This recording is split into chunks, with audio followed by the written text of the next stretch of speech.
This is Scott the Fix-It Guy. Our goal with our videos is to empower you to be able to do the repairs on your own and save a whole lot of money and also get that great feeling of having fixed it by yourself. Want to reset your Thermador or your Bosch or your Siemens dishwasher, just hold this in for 3, maybe 4 seconds.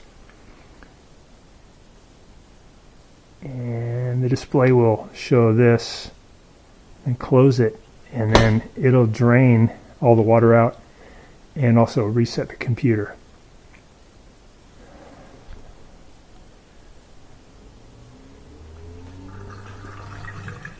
You can hear it draining right there.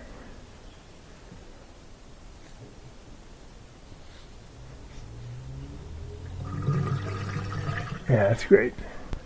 Thanks so much for watching our video. We really appreciate your support.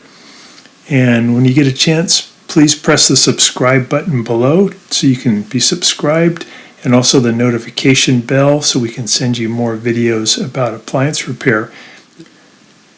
Please also give us a thumbs up if you enjoyed the video. If you really liked the video and it really helped you, please press this new applaud button and you can show your support and also get a nice clapping hands for your video. Thanks again.